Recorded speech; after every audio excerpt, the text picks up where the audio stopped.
આ વાત ત્યારની છે જ્યારે મેં કોલેજમાં નવું એડમિશન લીધું હતું. હું અમદાવાદનો રહેવાસી છું અને મેં અમદાવાદના પ્રખ્યાત કોલેજમાં એડમિશન લીધું હતું. જે દિવસે હું કોલેજમાં એડમિશન લેવા માટે ઘરેથી નીકળ્યો હતો ત્યારે મારા પિતાને એક અગત્યની મીટિંગ હતી, જેના કારણે મારે બસમાં મુસાફરી કરવી પડી હતી. હું ઘરેથી નીકળ્યો ત્યાં સુધીમાં મોડી રાત થઈ ગઈ હતી. બસ ચાલુ થતા જ વરસાદ શરૂ થયો.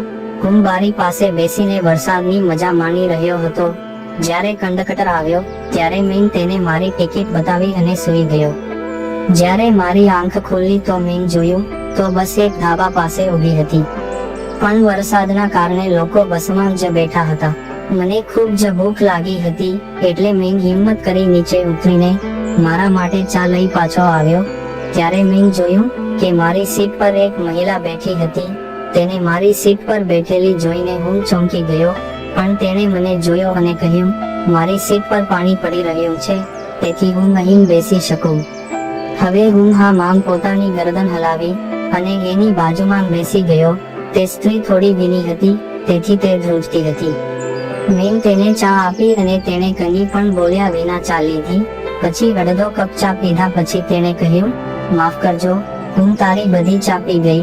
પછી તેણે કપ મારી તરફ રાખ્યો અને કહ્યું, હવે તમે ચા પી લેવો. તેમણે ખૂબ જ કાતિલ હાસ્ય સાથે કહ્યું, જૂઠી ચા પીવાથી પ્રેમ વધે છે. તેમના આમ કહેવાને કારણે મેં વિચાર્યા વિના બધી ચા એક જ ઘૂંટમાં પી લીધી. પછી હું સૂઈ ગયો. બસ ફક્ત 15 મિનિટ જ ચાલી હશે કે તે મારા પગ પર સૂઈ ગઈ. મને લાગ્યું કે તેમને ઊંઘ આવી ગઈ હશે, તો હું શાંતિથી બેસી રહ્યો. હવે તે પોતાની જાતને રોકી ન શકી અને તેણે કહ્યું, આજે રાત્રે આપણે હોટલમાં રોકાઈએ. સારું બહાનું એ છે કે વરસાદમાં બસ બગડી ગઈ. મેં હા પાડી. પછી તેણે તરત જ તેના પતિને ફોન કર્યો. તે દુબઈમાં એક કંપનીમાં કામ કરતો હતો.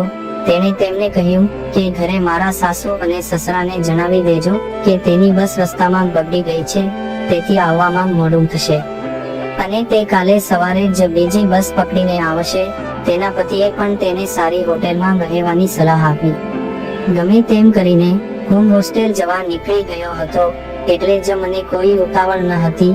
તેમને આગલા બસ સ્ટોપ પર બસ ઊભી રાખી. વરસાદ હજુ પણ ચાલુ જ હતો, પરંતુ હવે અમે બંને વરસાદની પૂરી મજા લઈ રહ્યા હતા. પછી ખ્યાલ આવ્યો કે પહેલા હોટેલ સુધી જવા માટે રિક્ષા કરી લઈએ, જેથી હોટેલ સુધી લઈ જાય. પછી અમે રિક્ષા ચાલકને કહ્યું કે અમને કોઈ સારી હોટલમાં લઈ જાઓ. અમે ફરીથી આનંદમાં આવી ગયા. રિક્ષા જલ્દી જ હોટેલ પહોંચી ગઈ. અમે બંને સાવ ભીંજાઈ ગયા હતા. જ્યારે હું રિક્ષા ચાલકને પૈસા આપતો હતો ત્યાં સુધીમાં તેણે હોટેલ તેના નામે કરાવ્યો. તે સંપૂર્ણપણે ભીંજાઈ ગઈ હતી. હોટેલનો સ્ટાફ તેની સામે જોઈ રહ્યો હતો. જ્યારે મેં તેને મારી તરફ બોલાવી ત્યારે બધા અમને બંનેને જોવા લાગ્યા. હવે તે ખૂબ જ ખુશ થઈ ગઈ. પછી અમે બંને અમારા રૂમમાં પ્રવેશ્યા. રૂમમાં દાખલ થતા જ તે રડવા લાગી. મને લાગ્યું કે હવે કંઈ થશે નહીં, પરંતુ તે બિચારી પોતાની જાતને સંભાળી કહેવા લાગી, મારા પતિ વિદેશમાં નોકરી કરે છે. તે વર્ષમાં 1-2 વાર જ આવે છે. અમારા 2 બાળકો છે. બંને હોસ્ટેલમાં ભણે છે. મારું જીવન બેરંગ બની ગયું છે. મેં તેમને જોરથી ગળે લગાવીને કહ્યું, હું તારી જિંદગીમાં રંગ ભરી દઈશ.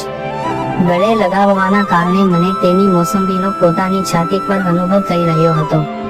ત્યારબાદ અમે બંને એકબીજામાં ખોવાઈ ગયા અને એવું તોફાન ઊભું થયું કે અમને બંનેને શાંત થતા લગભગ 2 કલાક જેટલો સમય લાગ્યો. એવું લાગતું હતું કે બિચારી ઘણા સમયથી તેનું ખેતર ખેડવામાં આવ્યું નથી અને તેના ખેતર ખેડ્યા પછી તે ગાઢ નિંદ્રામાં સૂઈ રહી હતી. હું સવારે જાગ્યો ત્યારે તેના ચહેરા પર એક અલગ જ ચમક હતી અને તે કોઈ અપ્સરાથી ઓછી લાગતી ન હતી. પછી અમે ફરીવાર એક મેચ રમી નાખી. મને ખુશી થઈ કે હવે બિચારી ખુશીથી તો રહેશે. હવે જ્યારે અમને મળવાનો મોકો મળતો, અમે મળતા અને ખૂબ મજા કરતા. મિત્રો, આ વાર્તા વિશે તમારો શું અભિપ્રાય છે તે કોમેન્ટ બોક્સમાં જરૂરથી કોમેન્ટ કરી જણાવજો અને વિડીયોને લાઈક કરી ચેનલને સબસ્ક્રાઇબ કરવાનું ભૂલતા નહીં. ધન્યવાદ.